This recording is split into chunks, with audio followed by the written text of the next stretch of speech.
2024 was certainly a year. All of my favorite artists are horrible people and the funniest thing just happened. But 2024 was also an amazing year for gaming, at least for me. I've completed over 11 games and here are my thoughts on all of them.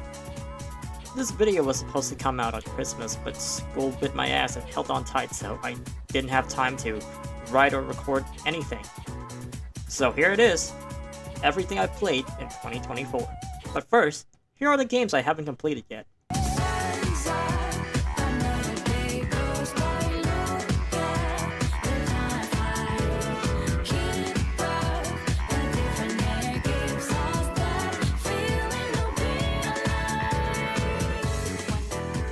Okay, now we can finally talk about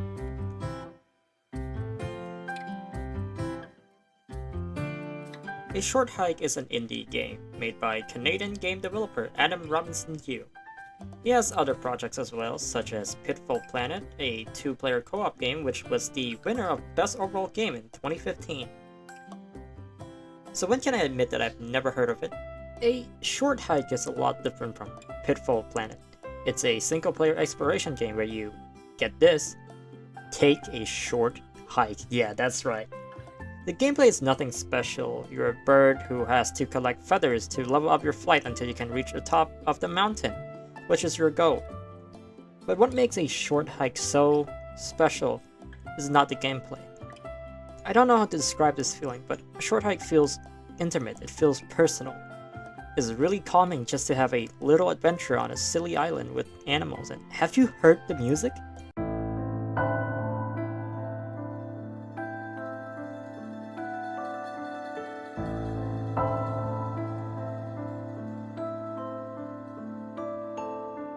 The game was made with love, and I feel love. In times like these, A Short Hike is a perfect game to just wind down and relax. Enjoy the views and forget about the physics test next week. Oh my fucking god.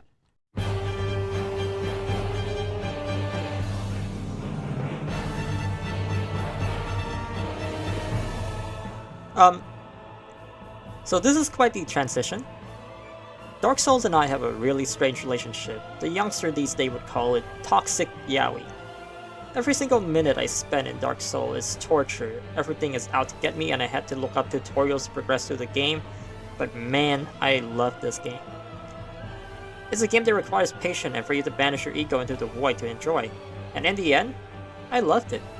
Although it's not the type of game I would ever play again, it did leave me with a great taste in my mouth. Like a breakup on good terms. Maybe I'll return to it, but for now, I have to date his younger, more emotionally unstable brother, Dark Souls 2. I'll get to you when I'm done with that game.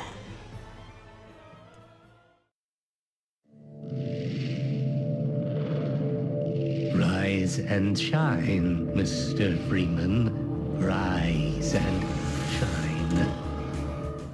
Half-Life 2 is timeless! Is what I keep hearing from everyone I talk to about old retro video games. It's probably the most important game for storytelling and the medium as a whole. And now that I've played it, I can confirm that yes, Half-Life 2 is indeed timeless. I'm really impressed with the interactability and physics of the game. I mean, it's what the game was made to demonstrate. But compared to games made 2 decades later, it's still amazing. I've played games with a million more polygons than Half-Life 2, with less interactable environments. I'm impressed by the projectile system in 2023's Resident Evil 4 Remake, but it's nothing compared to the fun I had rolling barrels around and throwing random bricks at Combine Soldier in Half-Life 2. The game was also way ahead of its time with facial animations and graphical fidelity. For a 2004 title, this looks astoundingly beautiful. I feel like modern games have a fixation on making everything cinematic to the point where visual clarity and gameplays are compromised. Half-Life 2 had the best of both worlds. It looks awesome, and it fucks hard. I've decided to put these two games together in order to save time and make this list a lot less convoluted, but I do mean it when I say that these games are amazing in their own ways. The Portal franchise is celebrated even after 13, 15 years since its last entry, and it's very easy to see why. They're just incredible games. Portal 1 had a more existential horror to it, You're alone in a giant testing laboratory being guided through by shapeless cold robotic voice. Portal 2 is a silly, wacky adventure with Stephen Merchant. The puzzles are also amazing, with how they play with physics and the system of the portals. I genuinely haven't seen any other puzzle games this complex, and also easy to understand. There are times where I would just sit there and pull my hair out in front of a puzzle just to find out that it's simple as 2 plus 2. The game also has a lot of heart. Despite the main character being canonically mute, there is a clear story you can follow. Please play Portal. I'm begging you, please. Please play Portal. Please. Please! Metroid Dread is, and I say this with shame in my heart, my first Metroid title. I know. Shoot me with a firing squad, but it's the easiest game to get into, so you can't really blame me, can you? My only other choices for modern-esque 2D Metroid games are Metroid Returns and Metroid Fusion. There's not a lot of options, so I just played the newest one. And I really enjoyed it. The game is incredible. The exploration is engaging and the boss fights are hard but extremely fair. I can't imagine myself coming back to this and doing boss rushes and such. But the only thing that keeps me from ever playing this game again are the enemies. The enemies are genuinely terrifying enemies. I played horror games with less scary sequences than the horror that is dealing with these fucking robots. But at the same time, they kinda ruined the replayability of the game. Of course, they're amazing, but the more you encounter them, the more they slowly turn into those MJ stealth sections in Spider-Man. It becomes less scary and more like mandatory stealth missions. Still, it's an incredible game. I recommend you play it if you're interested into getting into Metroid. Also, Screw Attack might just be the best moves ever in all of gaming history. If you've seen my other videos, then you're probably surprised that I put Resident Evil 4, out of all titles, on the 6th spot. Fret not, this is not a ranking video. I just have other games I want to talk about that just fits better right after Resident Evil 4. And also, I've talked about Resident Evil 4 twice already, so I'm sure I won't have much to say. I used to be the type of person that would never look at anything that has the horror tag on it. But since Resident Evil 4 Remake got announced, I just thought that maybe it's time I finally do something that makes me uncomfortable, because I'm really attracted to Leon S. Kennedy. And just like I thought, I did not enjoy getting into the game. At least not on my first try. The controls were weird, everything is clunky, the camera is weird, and it's too intense, I can't, what the fuck just happened? No, my head! But then I came back and one chapter after another, Resident Evil 4 slowly took over my entire identity like a symbiote from Spider-Man 3. The moment you start to grasp those control scheme and the gameplay loop, it just clicks. I still go back and play it once in a while because man, it's so satisfying. The exploration, combat, treasure system, weapon upgrading, and everything else. They all just build on top of each other like a Jenga tower. If you were to remove even one of these gameplay mechanics, it would just topple. There are games that every gamers have to play at least once in their life, and Resident Evil 4 is definitely one of them. Isaac, it's me. I wish I could talk to you. I'm sorry. I'm sorry about everything. I wish I could just talk to someone. Dead Space is one of the most unnerving games I've ever played. Dead Space was released in 2008, developed by Visceral Games, which was unfortunately shut down by EA.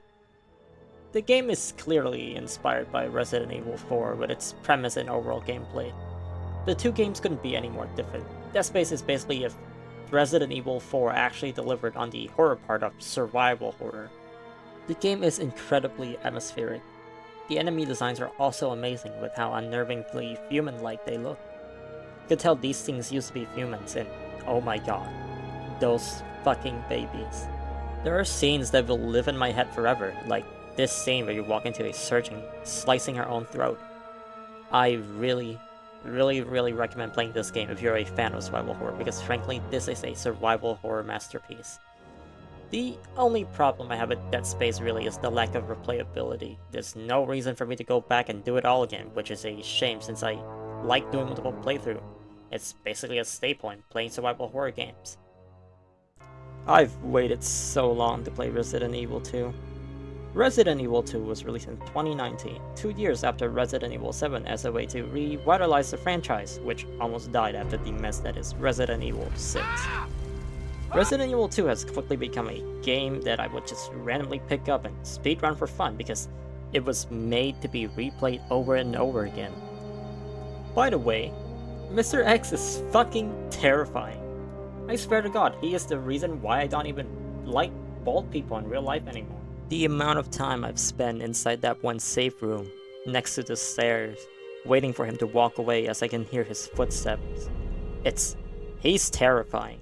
But as much as I've been glazing this game, I do have a problem with it, especially with the A and B scenarios. I don't know what happened with the development of the game, but they really fucked up how it was in the original. But despite that, I still love the game, and I think you should definitely try it out.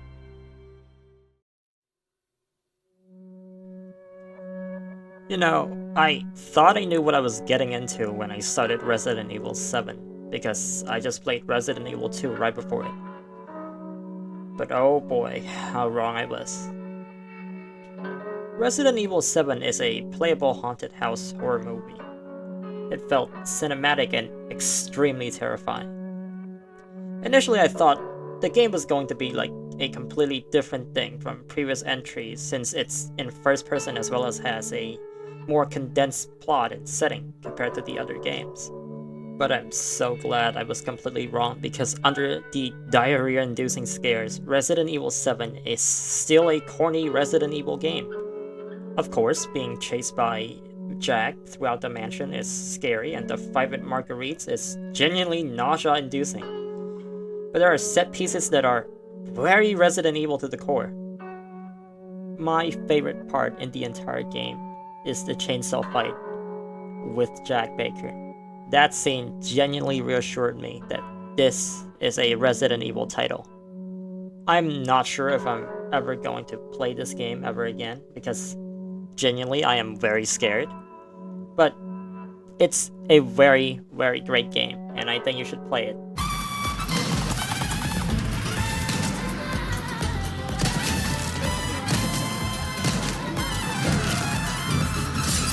Remember when I said this video wasn't a ranking video? Forget about that. Well, it's still not a ranking video, but if I were to choose a game as my #1 spot, it would be Resident Evil 4 Remake. I was lucky enough to get the game for only $20, which is 50% off. Can you believe that? I don't know about you guys, but I feel like Capcom is very generous with their pricing and discounts. Not glazing them, just taking any dubs I can. Resident Evil 4 Remake takes everything that was great with Resident Evil 4, Resident Evil 2, and Resident Evil 3 Remake and puts them into a blender and make a delicious action survival horror game. I say action survival horror because it genuinely felt like the remake did a better job at horror than the original game ever did.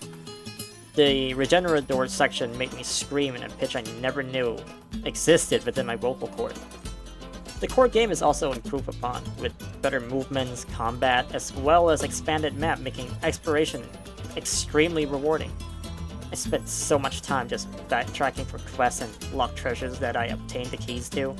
I don't think any other games have made me this obsessed. I even played it on New Game Plus in Hardcore mode, and I'm currently making my way through getting S Plus and all characters in the Mercenary mode. I won't say too much, because I wanted to make a video on this game for a long time. So I'll leave you with that. Resident Evil 4 is my favorite game. Not of 2024, but probably of all time. And that concludes everything I've played in 2024. Looking back, I don't remember finishing this many games. But maybe that's because I was too busy enjoying them, I guess. We tend to obsess over playing the latest things as soon as possible, which is fine if you have all the time in the world. but for most of us, we got responsibilities, and I won't have as much time as this year compared to next year because I have exams and other responsibility to tend to. I'm just glad I was able to play this many games and talk about them. It's been really fun. Imagine if we start doing this with, like, food, though. Like,